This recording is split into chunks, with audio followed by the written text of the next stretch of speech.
Hello student, आज के हमारे इस वीडियो लेक्चर में हम डिस्कस करेंगे valuation and adjustment of goodwill.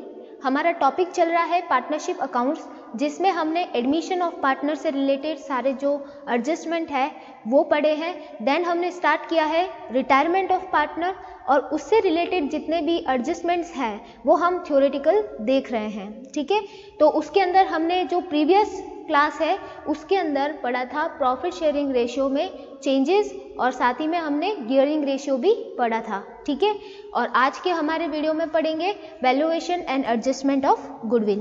तो चलिए स्टार्ट करते हैं। देखिए, valuation and adjustment of goodwill हम एडमिशन में भी पढ़ चुके हैं। ठीक है, तो बिल्कुल उसका जो वैल्यूएशन है गुडविल का वो एज सेम कैसे होगा जैसा एडमिशन में होता था। ठीक है, वैल्यूएशन का तरीका बिल्कुल सेम रहेगा। अब देखिए इसके अंदर पढ़ते हैं, retiring partner is entitled to his share of goodwill at the time of retirement because the goodwill was earned by the firm at the time when he was a partner। ठीक है, तो मतलब जो पार्टनर रिटायर हो रहा है firm से, तो वो जब जाएगा तो अपना प्रॉफिट का, अपनी गुडविल का जो शेयर है वो लेके जाएगा। ठीक है, और क्यों लेके जाएगा? क्योंकि वो जो गुडविल है उस समय अर्न की थी जिस समय वो फर्म का पार्टनर था। ठीक है, इसलिए जब भी वो फर्म छोड़ के जाएगा तो साथ में अपना गुडविल का शेयर लेके जाएगा। फिर देखिए क्या है, कंटिन्यूइंग गेनिंग पार्टनर्स, ये पार्टनर्स है, continuing gaining partners compensate the retiring partner by paying goodwill in their gaining ratio. ठीक है, तो जो पार्टनर जाता है फर्म से, उसके जो पीछे रिमेनिंग पार्टनर बच जाते हैं, तो वो गेनिंग पार्टनर्स भी हम उनको कह सकते हैं। तो वो पार्टनर क्या करते हैं कि गुडविल का जो पार्टीशन होता है वो रिटायरिंग पार्टनर को देते हैं, कंपनसेट करते हैं उसको। ठीक है, और वो भी कौन से रेशियो के अंदर? गेनिंग रेशियो के अंदर। ठीक है, तो यहाँ तक समझ में आ रहा है कि वो गुडविल क्यों लेके जाता है? क्योंकि वो जब गुडविल अर्न की होती है तब वो फर्म का पार्टनर था। ठीक है, और वो लेके जाता है तो उसको कौन देता है? जो रिमेनिंग पार्टनर्स है वो उसको देते हैं। ठीक है, और कौन से रेशियो में देते हैं? गेनिंग रेशियो के अंदर देते हैं। फिर देखो, फिर बात करते हैं, goodwill is determined as per the terms of partnership agreement. ठीक है, गुडविल जो है वो कैसे डिटरमाइन की जाएगी? As per the term of partnership agreement. तो पार्टनरशिप एग्रीमेंट में गुडविल के वैल्यूएशन का जो मेथड होता है उस मेथड के अकॉर्डिंग इसका क्या होगा? वैल्यूएशन होगा। और उसमें तीन ही मेथड हो सकते हैं। कौन कौन से? Average profit method, super profit method और कैपिटलाइजेशन मेथड। इन तीनों में से जो भी मेथड जो है वो पार्टनरशिप डीड के अंदर लिखा हुआ है वो आपके गुडविल के वैल्यूएशन के लिए काम आएगा। ठीक है, and as the agreed among them, और अगर वो ऐसा कुछ दूसरा मेथड डिसाइड कर लेते हैं तो उसके अकॉर्डिंग भी गुडविल का वैल्यूएशन हो सकता है। ठीक है, तो वैल्यूएशन के लिए क्या होगा कि जैसा वो पार्टनरशिप डीड में लिखा हुआ है उस अकॉर्डिंग या फिर एग्रीमेंट के अकॉर्डिंग होगा। ठीक है, और मेथड आपके पास वही तीन रहेंगे। अब तीनों में से कौन सा मेथड यूज करना है वो अकॉर्डिंग टू पार्टनरशिप डीड या एग्रीमेंट वो लोग डिसाइड करेंगे। क्लियर है? फिर बात करते हैं आगे। अब देखो, retiring partners share of goodwill. अब ये जो हमें क्या करना पड़ेगा, पहले गुडविल को वैल्यू निकालनी है। ठीक है, गुडविल की वैल्यू निकालने के बाद में उसमें किसका शेयर निकालना है? रिटायरिंग पार्टनर का शेयर निकालना है। ठीक है, और वो निकालेंगे कैसे? Value of goodwill, value of goodwill, firm की जो गुडविल की वैल्यू है, इनटू करेंगे हम profit share of the retiring partner. ठीक है, तो जो भी गुडविल आपके सामने आएगी उस गुडविल को सपोज करो कि जो रिटायरिंग पार्टनर है उसका प्रॉफिट में शेयर 3/5 है, तो इंटू 3/5 कर देंगे। ठीक है, तो उस तरीके से आ जाएगी। तो यहाँ तक पूरा समझ में आया क्या करना है? फिर चलते हैं आगे। नेक्स्ट देखो, अब बात करेंगे मोस्ट इंपॉर्टेंट चीज, वो क्या है? वो है आपका अकाउंटिंग ट्रीटमेंट। ठीक है, अकाउंटिंग ट्रीटमेंट ऑफ गुडविल, मतलब जब भी फर्म से पार्टनर रिटायर होगा तो हम गुडविल का एडजस्टमेंट कैसे करेंगे? ठीक है, उनको कैसे गुडविल प्रोवाइड करेंगे और उसकी क्या एंट्रीज करेंगे? ठीक है, एंट्रीज के बारे में यहाँ पे बात हो रही है। तो यहाँ पे आपके पास दो कंडीशन होगी। कंडीशन नंबर ए क्या होगी? When goodwill does not exist in the books. पहली कंडीशन आपके सामने ये होगी कि उनके पास जो गुडविल है वो बुक में एग्जिस्ट नहीं करेगी, मतलब बुक में कोई भी गुडविल की वैल्यू नहीं है। तो ऐसी कंडीशन में हम क्या करेंगे, देखो retiring partners capital account is credited with his share of current value of goodwill and the gaining partners capital account are debited in their gaining ratio for the compensating the retiring partners. ठीक है, तो यहाँ पे क्या बात समझ में आ रही है कि गुडविल पहले से बुक्स में नहीं थी, तो उन्होंने नई गुडविल का वैल्यूएशन किया और उस गुडविल के अंदर रिटायरिंग पार्टनर का क्या निकाला, शेयर निकाला। ठीक है, और उसको कौन देंगे वो शेयर, जो रिमेनिंग पार्टनर्स है वो देंगे, और कौन से रेशियो में, गेनिंग रेशियो में। तो एंट्री क्या रहेगी कि जो रिटायरिंग पार्टनर है उसकी कैपिटल अकाउंट को हमें क्या करना है, क्रेडिट करना है। ठीक है, और डेबिट किसको करना है, डेबिट करना है जो पीछे रिमेनिंग पार्टनर्स बच जाते हैं, जो गेनिंग पार्टनर्स कह सकते हैं हम उनको, तो उनको हमें क्या करना है, डेबिट करना है। ठीक है, तो जनरल एंट्री क्या बनेगी आपकी, gaining partners capital account debit. ठीक है, जो पार्टनर बच गए हैं रिमेनिंग पार्टनर, उसमें से जो गेन करने वाले पार्टनर्स हैं उनकी कैपिटल को हम क्या करेंगे, डेबिट। ठीक है, और फिर हम लिखेंगे टू रिटायरिंग पार्टनर्स कैपिटल, जो पार्टनर रिटायर हो रहा है उसकी कैपिटल को हम लिखेंगे 2। ठीक है, तो ये एंट्री बन जाएगी और फिर हम इसकी पोस्टिंग उनके कैपिटल अकाउंट्स में कर लेंगे। क्लियर है। अब देखो इसकी नरेशन क्या देंगे, adjustment made for the goodwill on the retirement. ठीक है, तो ये एडजस्टमेंट समझ में आ रहा है, गुडविल की वैल्यू निकालनी है, फिर उसमें रिटायरिंग पार्टनर का शेयर निकालना है, और उस शेयर को कौन देंगे, रिमेनिंग पार्टनर्स जो गेन कर रहे हैं, तो उसकी एंट्री क्या होगी, gaining partners capital to retiring partners capital. ठीक है, फिर चलते हैं आगे। नेक्स्ट कंडीशन हमारे सामने क्या आएगी, when goodwill exist in the book. ठीक है, सेकेंड कंडीशन आपके सामने आएगी कि जब गुडविल ऑलरेडी बुक्स के अंदर शो की हुई हो। ठीक है, जैसे कि आपकी बैलेंस शीट होती है, ये बैलेंस शीट है सपोज करो, तो इस बैलेंस शीट के अंदर ऑलरेडी आपका जो असेट साइड है, उस असेट साइड में आपको गुडविल दे रखी होगी, असेट साइड में आपको गुडविल ऑलरेडी दी हुई होगी, तो उसको हम क्या कहेंगे, goodwill already exist in the book. और नई गुडविल का वैल्यूएशन भी आपको करना पड़ेगा ऑन द रिटायरमेंट। ठीक है, जब पार्टनर रिटायर होगा तो नई गुडविल का वैल्यूएशन तो होगा ही होगा, पर ऑलरेडी बुक्स के अंदर भी आपके पास होगी। तो इस कंडीशन में क्या होगा कि ये जो बुक्स में आपके पास गुडविल बची हुई है ना, इस गुडविल को क्या करना है, ऑल पार्टनर्स में बांट देना है, उनको डिस्ट्रीब्यूट कर देना है। ठीक है, तो यही बात यहाँ पे लिखी हुई है। देखिए, goodwill existing in the books of account is written off by debiting all partners capital account. ठीक है, रिटर्न ऑफ करना मतलब कि उसको खत्म कर देना, गुडविल को डिस्ट्रीब्यूट करके वहां से हटा देना, इंक्लूडिंग रिटायरिंग पार्टनर, और उसमें रिटायरिंग पार्टनर को भी बांटना है। ठीक है, इन देयर, कौन से रेशियो में, in their old profit sharing ratio. ठीक है, उनके पुराने प्रॉफिट शेयरिंग रेशियो में उसको बांट देना है। The general entry past is, तो इस कंडीशन में कौन सी जनरल एंट्री पास करोगे, all partners capital account debit to goodwill. ठीक है, गुडविल क्या होती है, असेट्स होती है, तो इसका ओरिजिनल नेचर क्या होता है, डेबिट, और जब हम इसको राइट ऑफ करते हैं, इसको हटाते हैं, तो इसको क्या करेंगे, क्रेडिट। ठीक है, और all partners capital account in their old ratio. ठीक है, पुराने जो रेशियो है, रिटायरमेंट से पहले वाले रेशियो को यूज करोगे, और यहाँ पे हम नरेशन देंगे एग्जिस्टिंग गुडविल रिटर्न ऑफ। ठीक है, तो ये हो गई कि आपकी जो ऑलरेडी है उसको क्या करना है। ठीक है, फिर देखो क्या लिखा हुआ है, thereafter the retiring partner share of goodwill is credited in his capital account by debiting gaining partners capital account in their gaining ratio. ठीक है, तो यहाँ पे ये बात हो गई है कि पहले जो पुरानी गुडविल है उसको राइट ऑफ कर दो, देन नई वाली गुडविल में जो रिटायरिंग पार्टनर है उसका शेयर निकालो और उसको वैसा ही ट्रीटमेंट दो जैसी हमने फर्स्ट कंडीशन में दी थी। ठीक है, तो जो नई वाली गुडविल है उसका ट्रीटमेंट सेम रहेगा और एंट्री भी देखिए सेम रहेगी। ये एंट्री है आपकी गेनिंग पार्टनर्स कैपिटल या फिर करंट अकाउंट। करंट भी लिख सकते हैं हम, क्योंकि करंट कब लिखते हैं, जब कैपिटल कौन से मेथड से चल रही हो, फिक्स बेस मेथड से चल रही हो। यहाँ पे कैपिटल अकाउंट मेथड मेंटेन करने के जो तरीके हैं वो कितने हैं, 2 है। ठीक है, एक तो आपके आ जाएगा फिक्स बेस, फिक्स्ड बेस। ठीक है, और एक आपके हो जाएगा फ्लक्चुएटिंग बेस। 2 आपके पास बेस होंगे। ठीक है, तो अगर कैपिटल फिक्स बेस पे चल रही होती है तो 2 अकाउंट बनते हैं। एक तो कौन सा बनता है, कैपिटल का बनता है और दूसरा कौन सा बनता है आपके करंट का बनता है,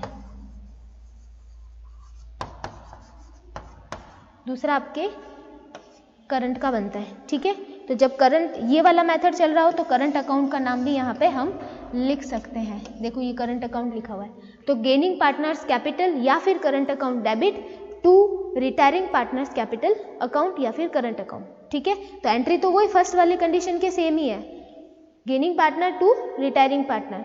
कैपिटल भी लिख सकते हो और करंट भी लिख सकते हो, और उस वाली कंडीशन में भी आप कैपिटल लिख सकते थे और करंट भी लिख सकते थे।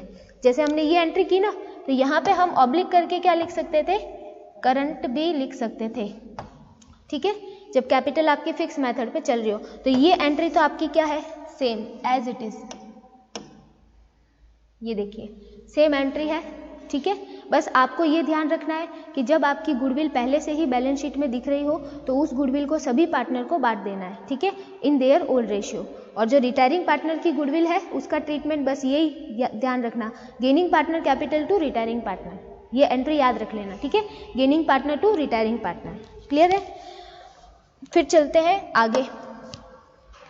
नेक्स्ट आपके आएगा revaluation of assets and reassessment of liabilities.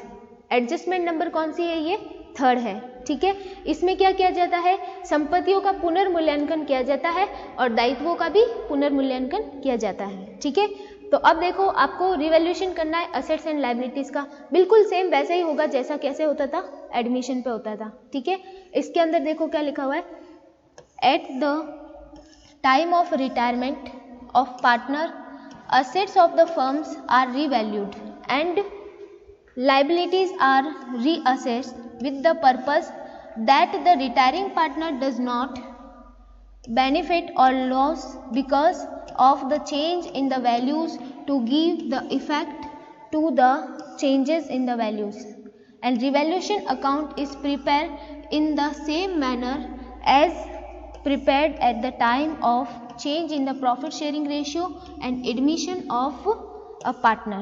ठीक है, तो अब देखो ये रिवैल्यूएशन क्यों किया जाता है, ये रिवैल्यूएशन इसलिए किया जाता है क्योंकि जब फर्म में जो रिटायरिंग पार्टनर होता है वो पार्टनर चल रहा होता है, तो उस समय जो फर्म के असेट्स है और उसकी लायबिलिटीज़ है उसकी वैल्यू में क्या हो सकते हैं, चेंजेस हो सकते हैं। ठीक है, तो उस चेंजेस की वजह से प्रॉफिट भी हो सकता है और लॉस भी हो सकता है, क्योंकि देखो वैल्यूज़ इंक्रीज भी हो सकती है और वैल्यूज़ डिक्रीज भी हो सकती है। तो अगर वैल्यूज़ इंक्रीज होती है तब तो प्रॉफिट होता है और डिक्रीज होती है तो लॉस होता है। ठीक है, तो वो प्रॉफिट या लॉस जो है उसमें जो रिटायरिंग पार्टनर है उसका भी तो शेयर है, क्योंकि वो तो फर्म छोड़ के चला जाएगा, लेकिन पीछे वाले जो पार्टनर बैठे हैं वो उसका प्रॉफिट और लॉस थोड़ी ना बियर करेंगे, इसलिए उसको भी क्या बनाया जाता है, उसमें हिस्सेदार बनाया जाता है, उसको भी उसमें क्या दिया जाता है, शेयर दिया जाता है। ठीक है, इसलिए उसका रिवैल्यूएशन करना पड़ता है और फिर उसके लिए कौन सा अकाउंट बनाना पड़ता है, रिवैल्यूएशन अकाउंट बनाना पड़ता है। ठीक है, और रिवैल्यूएशन अकाउंट बिल्कुल वैसे ही बनता है जैसा हमने कैसा देखा था, एडमिशन के टाइम पर देखा था। ठीक है, तो एडमिशन के टाइम पे हमने रिवैल्यूएशन अकाउंट कुछ इस टाइप से बनाया होगा। देखो हम उसका फॉर्मेट यहाँ पे एक रफली बना लेते हैं। जैसे सपोज करो ये आपका क्या है, रिवैल्यूएशन अकाउंट है।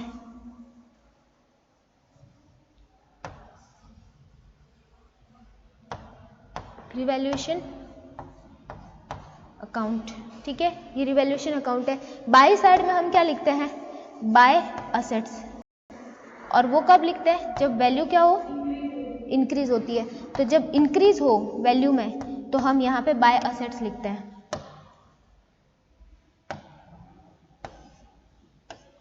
और टू असेट्स कब लिखते हैं, टू असेट्स जब वैल्यू क्या हो, डिक्रीज हो। ठीक है,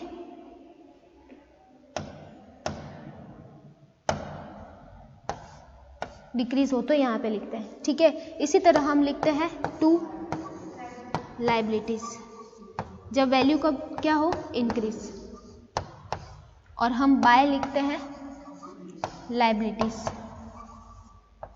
जब वैल्यू क्या हो, डिक्रीज हो। ठीक है, और इसके अलावा हम लिखते हैं टू रिजर्व्स एंड प्रोविजंस, अगर वो क्या हो, इंक्रीज हो। और अगर यहाँ पे लिखेंगे हम बाय रिजर्व्स एंड प्रोविजंस, जब वो क्या हो, डिक्रीज हो, तो इनका ट्रीटमेंट बिल्कुल लाइबिलिटी की तरह होता है, ठीक है। इसके अलावा यहाँ पे एक आ जाता है टू अनरिकॉर्डेड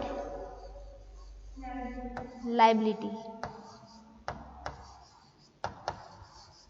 और यहाँ पे आ जाता है बाय अनरिकॉर्डेड असेट्स, ठीक है। तो ये रिवैल्यूएशन का आपका फॉर्मेट था जो हमने एडमिशन पे पढ़ा था, तो सेम फॉर्मेट यहाँ पे भी चलने वाला है, ठीक है, कोई भी चेंजेस नहीं है उसके अंदर।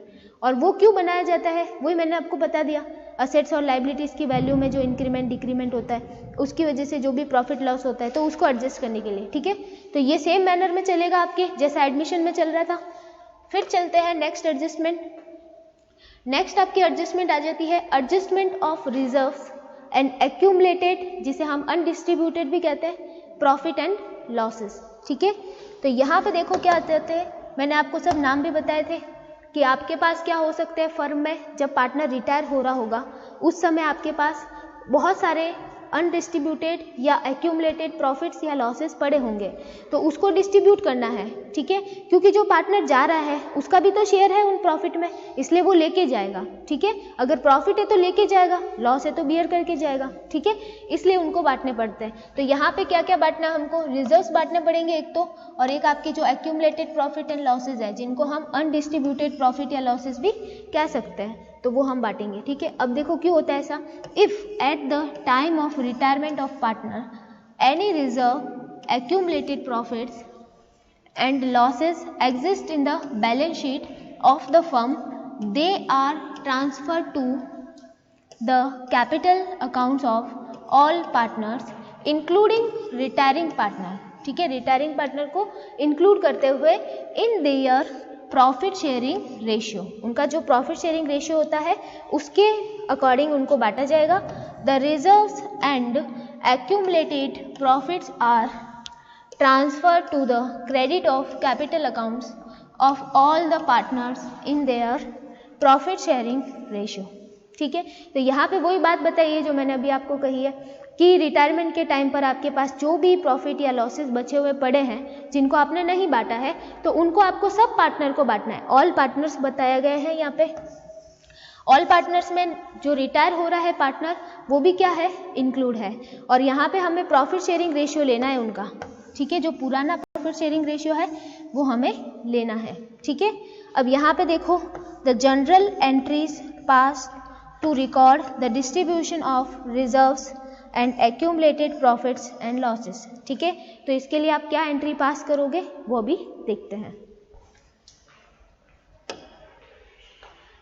सबसे पहले जो हम एंट्री लेंगे, for the distribution of reserves and accumulated profit, जब आप रिजर्व या फिर प्रॉफिट्स को बांटते हैं तो आपके जो रिजर्व्स हैं वो क्या हो जाएंगे, डेबिट, और ये आपका पीएनएल का कौन सा बैलेंस है, क्रेडिट बैलेंस, ठीक है। क्रेडिट बैलेंस का मतलब क्या होता है कि वो क्या है, प्रॉफिट है, ठीक है।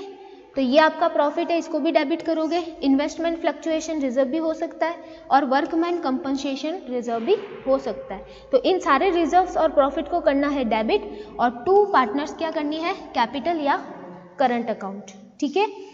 और यहाँ पे जो हम रेशियो लेंगे वो कौन सा लेंगे, प्रॉफिट शेयरिंग रेशियो, ठीक है, प्रॉफिट शेयरिंग रेशियो, यहाँ पे हम प्रॉफिट शेयरिंग रेशियो यूज करेंगे।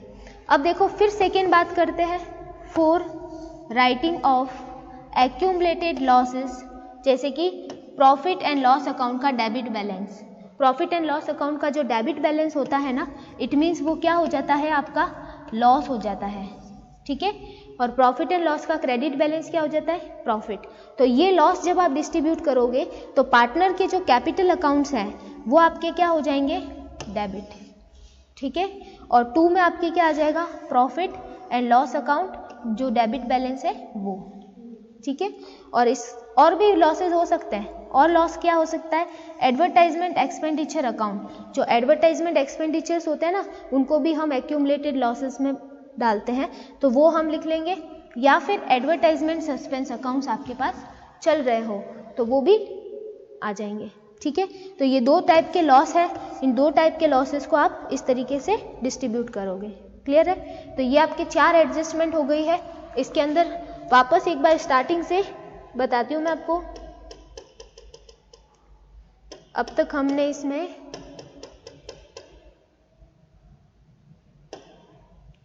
देखो, सबसे पहले तो यहाँ से हम स्टार्ट हुए थे। फर्स्ट नंबर हमने पढ़ा था change in the profit sharing ratio, तो हमें वो पहले चेंजेस करके नया रेशियो निकालना है और गेनिंग रेशियो भी निकालना है। ठीक है, फिर हमने देखो valuation and adjustment of goodwill आज ही देखा है। ठीक है, कैसे होता है वैल्यूएशन और एडजस्टमेंट कैसे करना है। इसमें इंपॉर्टेंट चीज एडजस्टमेंट ही है आपकी। ठीक है, क्योंकि वैल्यूएशन तो हमको पहले भी पता था। फिर बात की थी हमने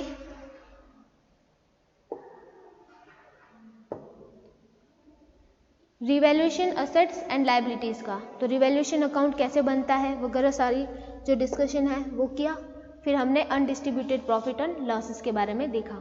अब आपकी जो एडजस्टमेंट नंबर 5 है वो क्या है, amount due to retiring partners, उसका कैलकुलेशन करना। ठीक है, तो देखो नेक्स्ट एडजस्टमेंट कौन कौन सी इस टॉपिक की बच जाती है, ये देखो यहाँ तक हम पढ़ चुके हैं। ठीक है, अब नेक्स्ट बच रही है computation of amount due to retiring partner, इसकी कैलकुलेशन कैसे करनी है, और payment to the retiring partner, retiring partner को पेमेंट कैसे करना है, and finally adjustment of capitals. ठीक है, तो ये 3 हमारे पास में बच गए हैं जो कि हम नेक्स्ट वीडियो के अंदर डिस्कस करेंगे। Okay, thank you.